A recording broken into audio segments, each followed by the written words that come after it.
تقال اللهم صل على سيدنا محمد وعلى آل سيدنا محمد واغفر لنا ذنوبنا ولوالدينا وارحمهم كما ربونا صغارا ولجميع المسلمين والمسلمات والمؤمنين والمؤمنات الأحياء منهم والأموات برحمتك يا أرحم.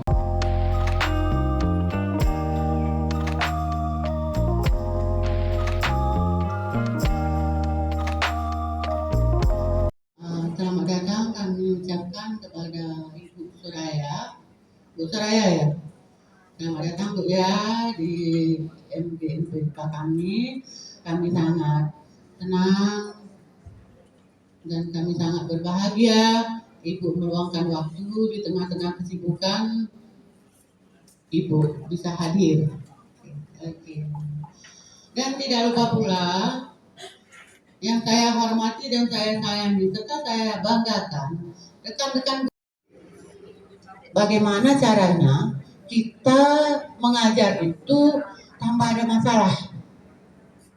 Ya, walaupun murid kita bermasalah, murid bermasalah itu Bapak Ibu pasti yang gurulah yang disorot pertama kali, gurulah yang dikatakan yang tidak bisa mengajar, istilahnya itu yang tidak bisa memahami bagaimana sih jiwa peserta didik tingkat SMP, ya tingkat SMP ya, apalagi kalau kuliah lemah gitu ya Bapak Ibu ya.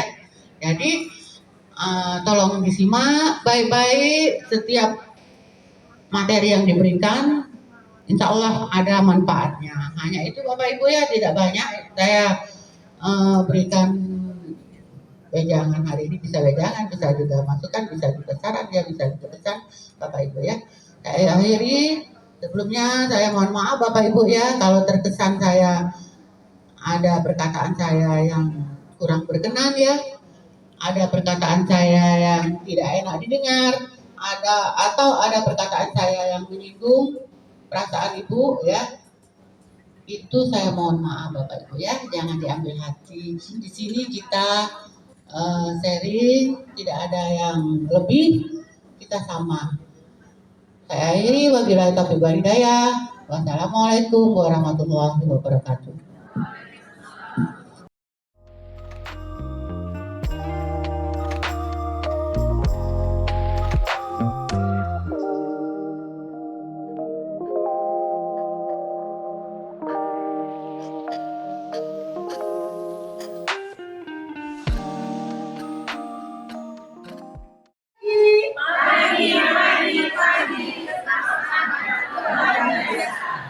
Oke, tepuk tangan dong buat kita semua, ya.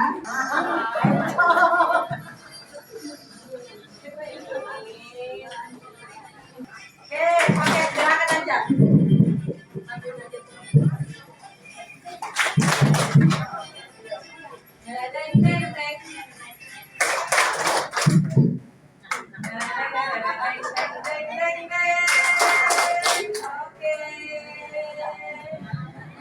Tanpa lagu terjemahkan dulu.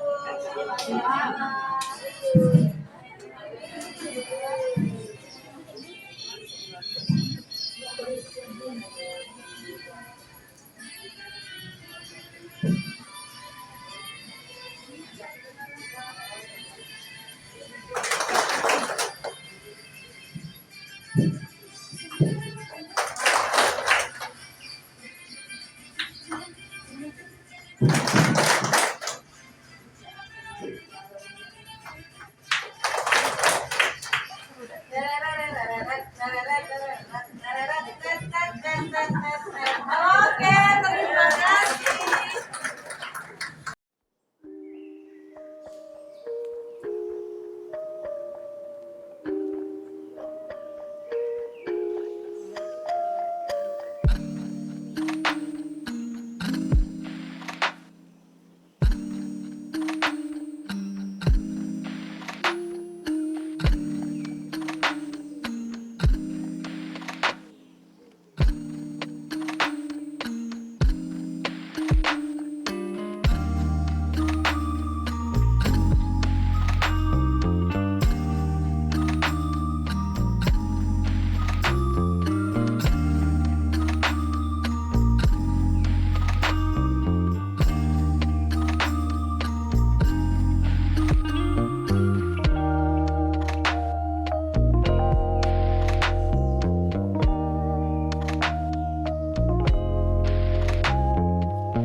itu adalah pertanyaannya latar belakang psikologis Andi mengapa dia membunuh.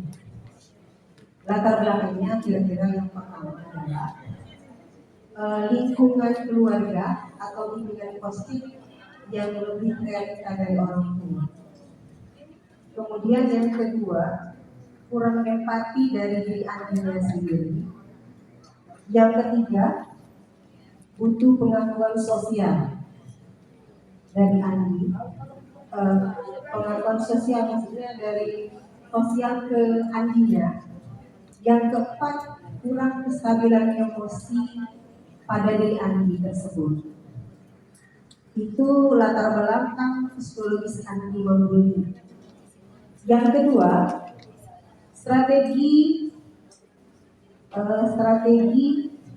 penanggulangan tentang perilaku Andi.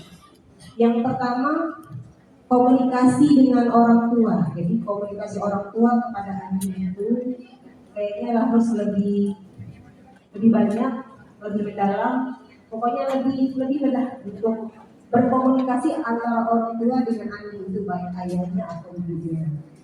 Yang kedua, perhatian dari lingkungan.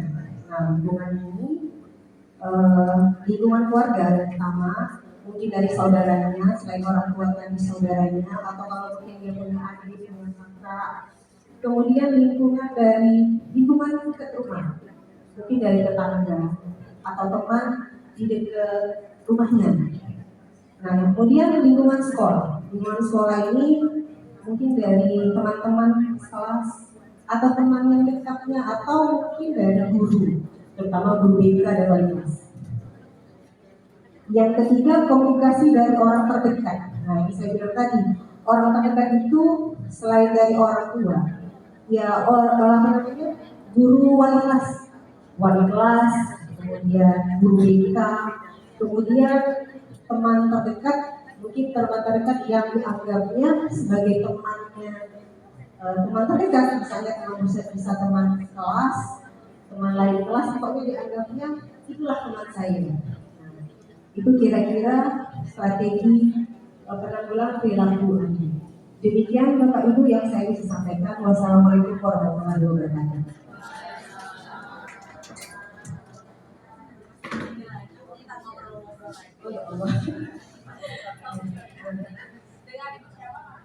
Dengan Ibu Fitriani dari SMP 57 Palembang. Ibu Fitriani, tadi berdasarkan diskusi dengan empat teman, ya, apakah ada yang punya kasus serupa dengan Andi di sekolahnya? Kalau kasus ini yang kayak detail ini kayaknya belum ada. Tapi kalau dekat-dekat ya. Biasanya kalau dari anak ibu sendiri, apa yang pernah nggak upaya yang bisa berdasarkan pengalaman ibu? Pengalaman dari siswanya ya, pengalaman dari saya itu tadi, paling tidak guru wali kelas setiap mungkin ada kesempatan masuk ke kelas, karena wali kelas kan mungkin masuk mengajar, itu memberikan nasihat atau bayangan bahwa apa yang dilakukan yang model seperti anak itu jangan dilakukan. Mungkin anak ini tidak tahu efek positif atau negatif, efek negatif dan positif, efek negatif yang dilakukan kepada teman. Mungkin dia mikirin diri sendiri, jadi bukan mikirin bagaimana kalau dia melakukan itu akibatnya apa. Bahkan kan bisa sampai ke tindak kriminal, karena kan yang itu kan bisa ke kriminal. Jadi ini mungkin nasihat dari wali kelasnya kepada siswa tersebut. Nah, kemudian pada waktu misalnya ada kejadian itu, kita melakukan pendekatan secara di luar kelas.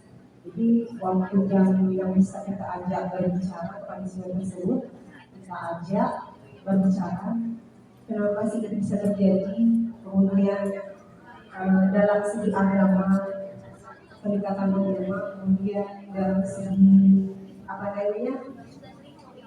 anggapan dari teman yang akibatnya kepada diri sendiri. Seperti itu.